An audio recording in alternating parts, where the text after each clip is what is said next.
Yes, there's no opening song today, and there's a reason. Good afternoon and welcome once again to Cloud 9 on ACTN.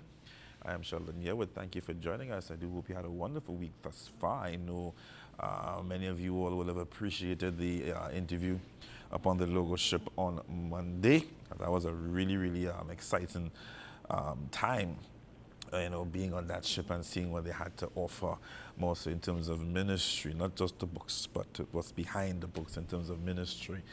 And we're here today on our, we've sort of coined it Women's Wednesday on Cloud 9. But in this first half an hour of the show, I didn't start with a video because I wanted to maximize on the time with this very special guest that will be joining me after the break.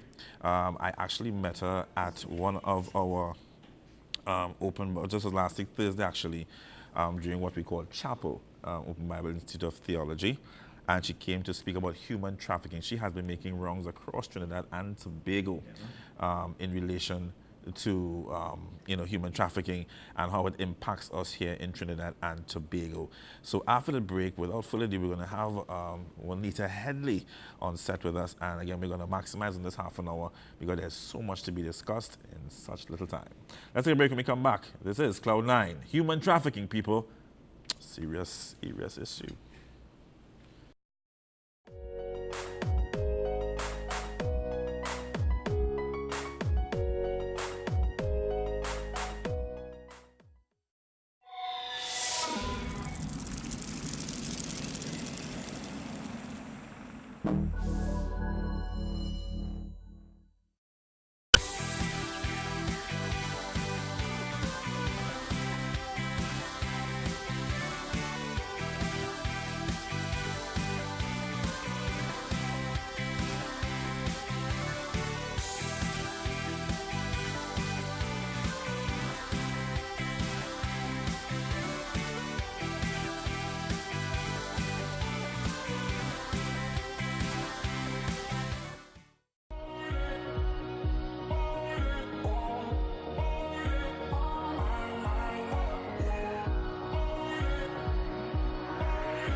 Welcome back. Now, we all know what, well, let me don't say that.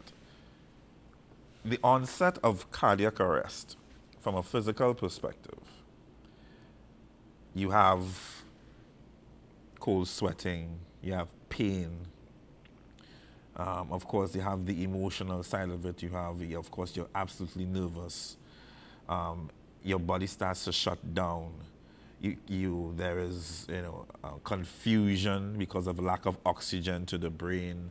The blood vessels are contracting. You're feeling as if your world or your life is literally falling apart.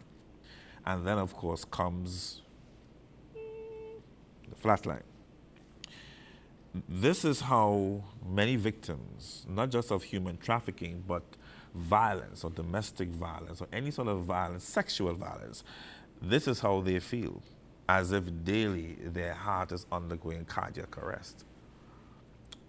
Because no one came to their aid many occasions to help arrest the problem or arrest the situation so that they could start to heal and start to live again. So many people, many women in particular, they go through this daily cardiac arrest where their heart is literally shutting down. Nobody understands their pain. The contractions are too much, the confusion, you name it. Now, we have a video to show you. I'm going to show you the video first, and then we're going to be joined on set by Ms. Headley, right? And I want you to really pay attention to some of the key points in this video. You need to pay attention. Now, the thing is about human trafficking, and from a perspective in Trinidad and Tobago, many of us are still living in a bubble. The funny thing about a bubble, it can burst very easily. And that's the scary thing. We like to live in a bubble. We think we're safe in a bubble, but in actuality, we are not. Because once the bubble bursts, there's nothing to protect you. And it is high time we start having some serious discussions. I had privy to hear her at Obit, and of course I heard her on the radio as well. And the one thing that stood out for me time and time and time again is that we here in Trinidad and Tobago have so many children that are literally living, or I should say dying in silence. Dying in silence for a myriad of reasons. And that's the scary thing. So when are we going to actually take a serious position?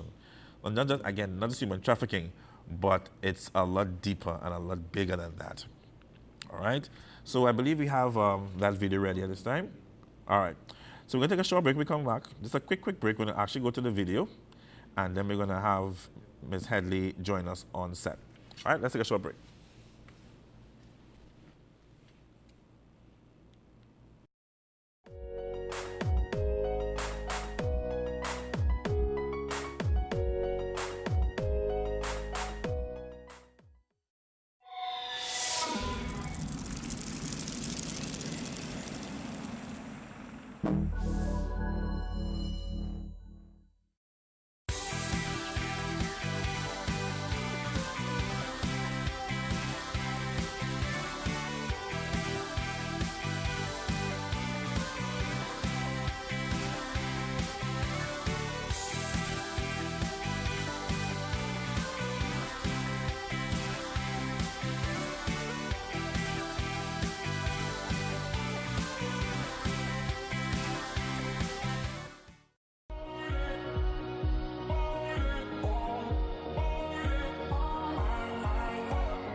Call Me Family. That is the name of this video that you're about to see. And as I mentioned, I want you to get your pen and paper out and start taking some notes, because what was amazing when I, heard some of the feedback in relation to this video and what some people were saying, that they saw, clearly what people see with these eyes is not necessarily what is true, is what you look with the eyes of your heart.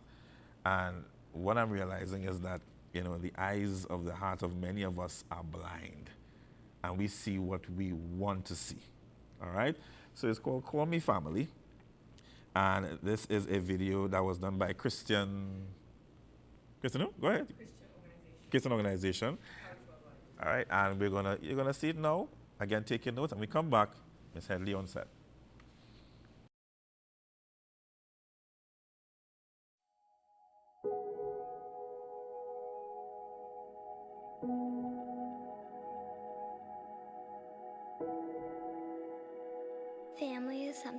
I've longed for as long as I can remember.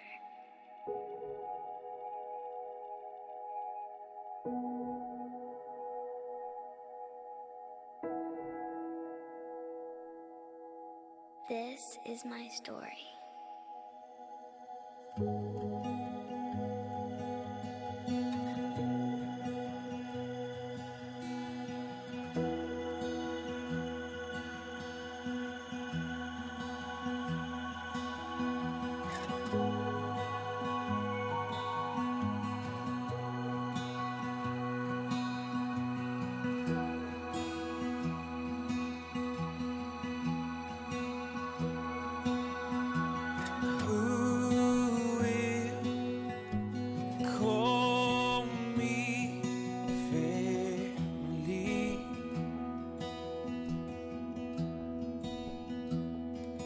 Don't forget about me when you wish upon that star that you see.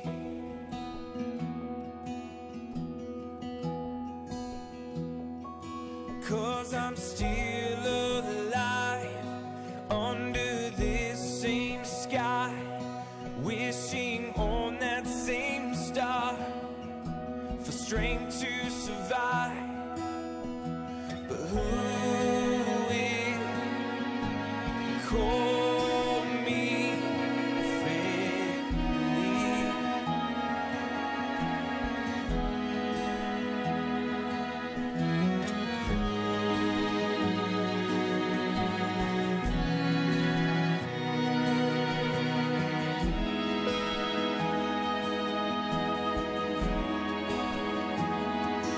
Wipe the tears from my face, 'cause I won't leave another in this place.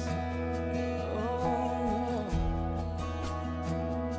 I look up to the sky, and through my red swollen eyes I see my star. Oh, how far.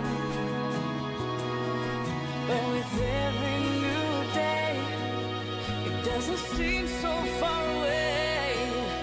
'Cause I know that someone out there will call me family. Oh, but who will call me family?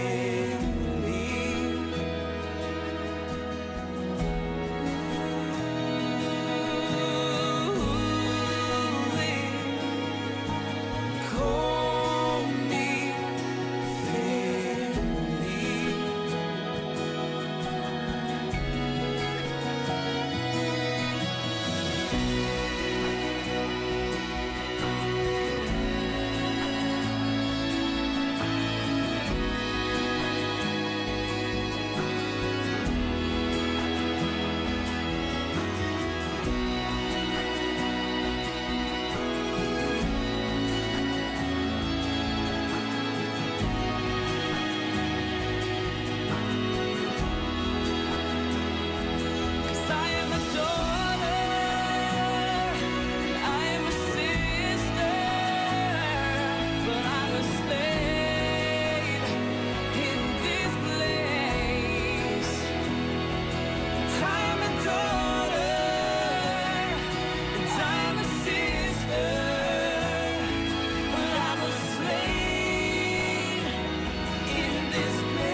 call me family.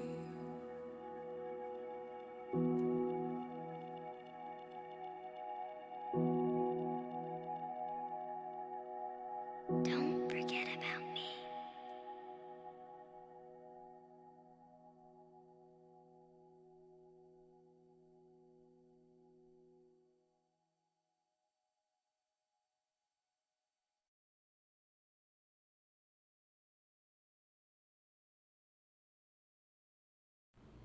Wow.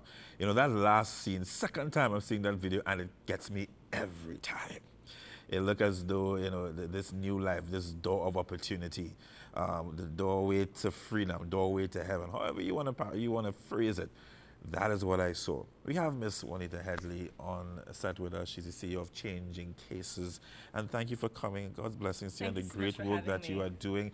I know we have like short times. We're going to run with it. And I'm really praying that when you return to Trinidad and Tobago, and she will return, I'm declaring that, right, that we can spend some more time. So thank you. I first met you at Bible Institute for Theology when you came. I was like, I had to have you on the show because, as I said earlier on, young people, in terms of human trafficking, it's like a daily cardiac arrest. People don't know what they're going through, and if you know what cardiac arrest is, it's painful.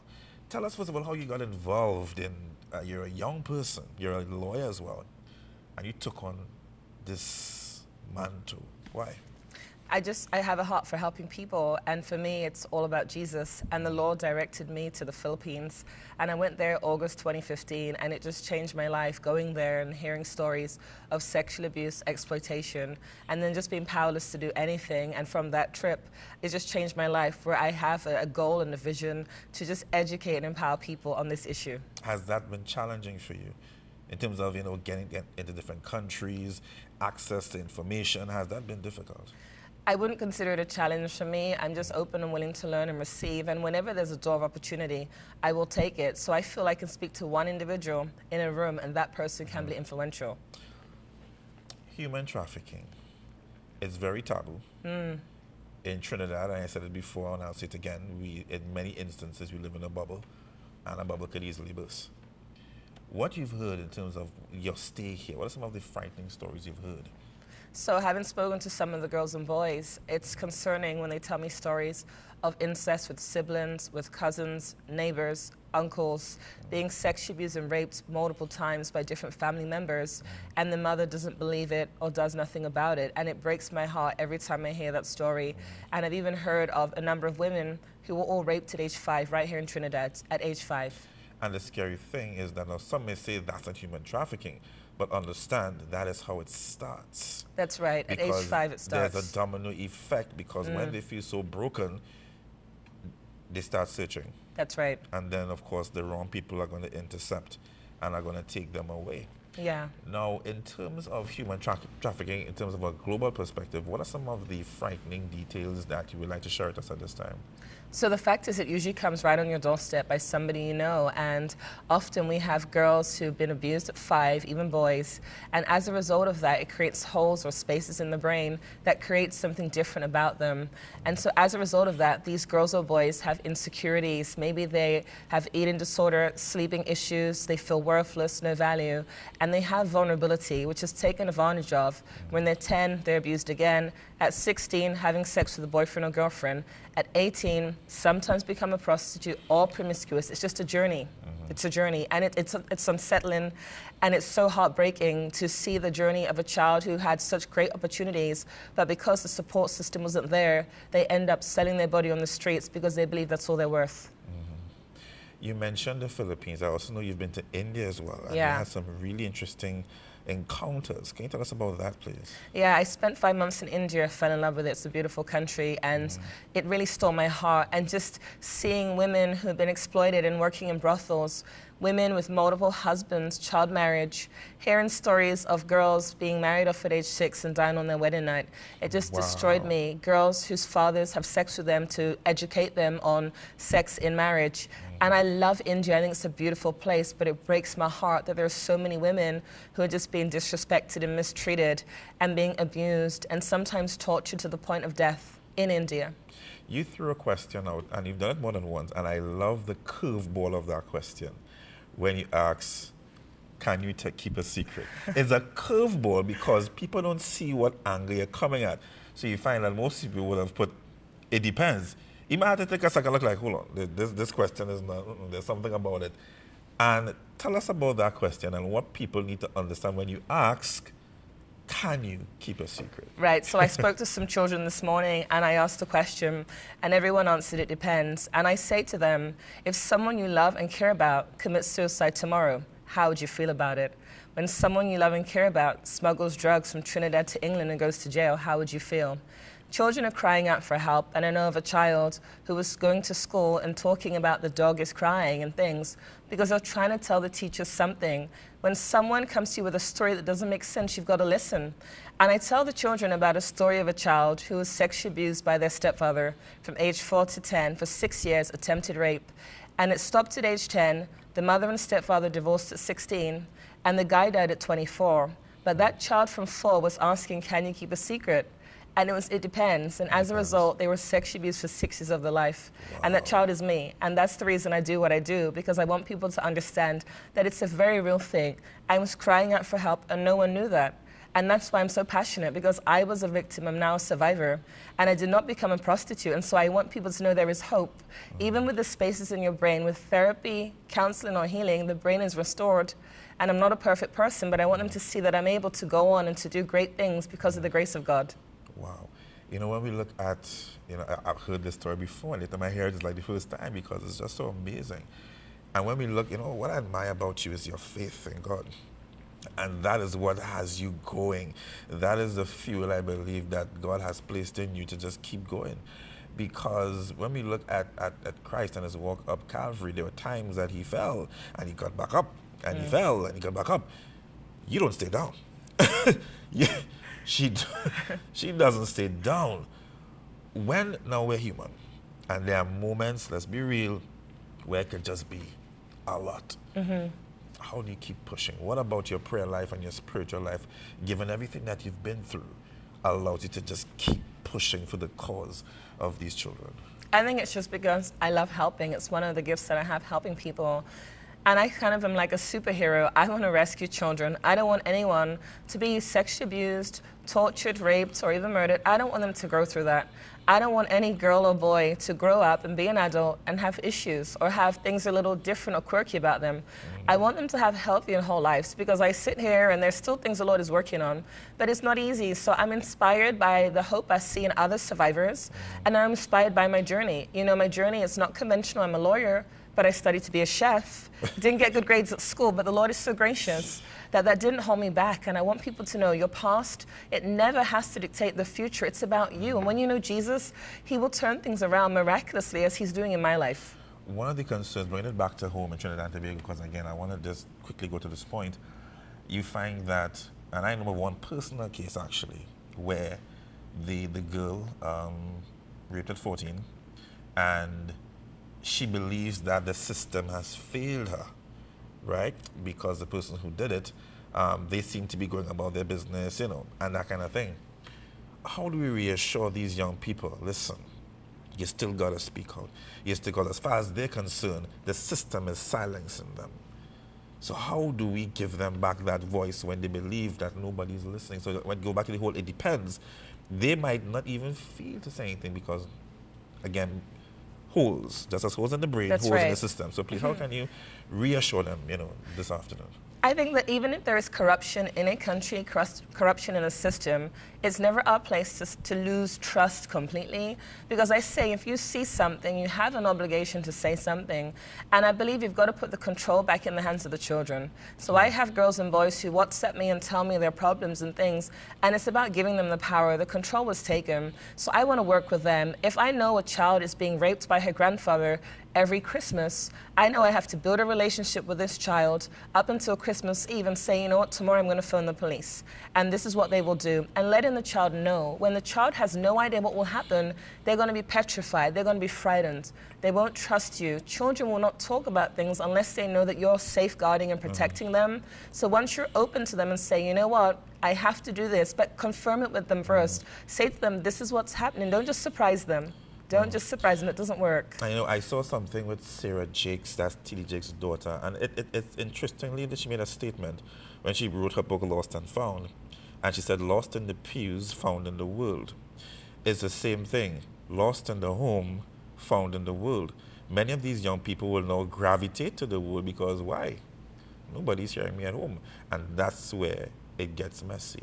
And that's the problem. And a lot of parents and even teachers are very quick to judge. And judgment isn't right, but it's an observation.